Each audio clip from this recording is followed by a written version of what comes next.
Welcome.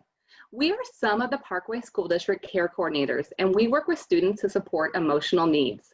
I'm Darcie Brady, and I work at South High, and joining me are Tritch from North High and Rebecca Morris from West High. Each of us are social workers. So we wanted to share a few tips with you today that your team might be able to use to help self-regulate if they're feeling anxious or worried, especially during this potentially really stressful time of e-learning. But first, we thought it would be useful to review some signs that you might be able to notice in your teen that would indicate their stress or anxiety levels might be elevated. So first, it's always important to talk to your teen to check in with them and see how this experience is going for them. But we also know that they're not the most open conversationalists when it comes to talking to their parents. So here's a few things that you can look for to notice to see if potentially their anxiety or their worry is starting to increase.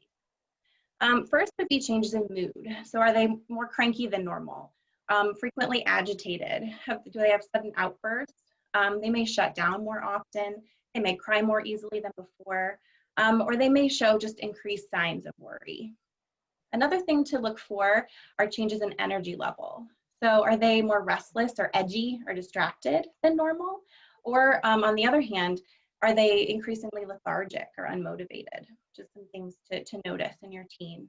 Something else to look for, changes in sleeping habits and eating habits. So are they having trouble falling asleep and staying asleep?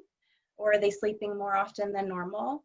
Often also, are they eating more than they normally do or eating less than they normally do? They also may complain of headaches or stomach aches, and you just can't put your finger on the medical reason for it. That may be a sign that they're worrying or having a little bit more anxiety. And finally, changes in schoolwork habits. So are their perfectionistic tendencies really starting to increase to the point that it's impacting them significantly? Are their procrastination tendencies increasing to the point where it's significantly impacting you and them? And also, are they just refusing to engage? So all of these things are just some things to look for when you're thinking about your teen and how they are doing emotionally with this e-learning experience. So one of the techniques that we want to talk about today that your student can use to practice helping to sort of ease that worry or their racing thoughts or any fears that they're having about e-learning is mindfulness. So mindfulness is essentially just paying attention to something. It means slowing down to really notice what you're doing. Being mindful is the opposite of rushing or multitasking, and it's also not daydreaming. So when you're mindful, you're taking your time, you're focusing in a relaxed and easy way, and you're allowing yourself to be aware of the present moment and allowing thoughts to come and go. There's a lot of different ways to practice mindfulness, and today we're going to teach you a few of those techniques that you or your student could use at home and during the school day. Practicing mindfulness is usually done by regulating your breathing and noticing the things around you. So we're going to talk through a few examples. So the first example I'm going to share is the 5, 4, 3, 2, 1 grounding technique. So it will take you through your 5 senses to remind you of the present and connect you to your environment. So we'll start doing it now.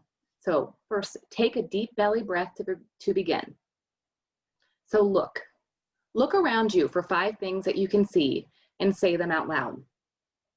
For example, you could say, I see the computer, I see the cup, I see the picture frame, and so on. 4 is feel. So pay attention to your body and think of 4 things that you can feel and say them out loud. For example, you could say, I feel my feet warm in my socks. I feel the hair on the back of my neck, or I feel the chair that I'm sitting on. 3 is listen. Listen for 3 sounds. It could be the sound of traffic outside, the sound of typing, or the sound of your stomach rumbling. Say the 3 things out loud. 2 is smell. Say 2 things that you can smell. If you're allowed to, it's okay to move to another spot and sniff something. If you can't smell anything at the moment, or you can't move, then name your 2 favorite smells. And 1 is taste. Say 1 thing you can taste. It may be the toothpaste from brushing your teeth or a mint from after your lunch. If you can't taste anything, then say your favorite thing to taste. And finally, take another deep belly breath to end. So that is the 5, 4, 3, 2, 1 grounding technique. Thanks, Darcie. So the next technique is 5-finger breathing. So this is super easy. You can do it anywhere. So what you want to do is put your left hand up and then use your index finger from your right hand to trace along your fingers as you breathe. So starting at the bottom near your thumb, you want to breathe in through your nose as you trace up and out through your mouth as you trace down. Breathe in through your nose as you trace up and out through your mouth as you trace down. So you want to go a couple times back and forth across your hand until you sort of feel a sense of ease. And what the 5-finger breathing does for you is it helps to regulate your heart rate. And so typically when we have anxiety, we have an increased heart rate, and breathing can help to slow that down to bring you back into the present moment. So the last one that we'll share is developing a grounding statement. And this is just a quick, easy phrase you can say to yourself to kind of bring you back to the present rather than living in that worry and anxiety in your brain. So the first one is an anchoring phrase, and it can just be as simple as stating kind of what is happening in the current moment. So for example, I'm sitting in my room, it's Saturday at 1 p.m. in the afternoon, and I'm home with my family. And you can just kind of repeat that to yourself to kind of make sure you're living in that present moment.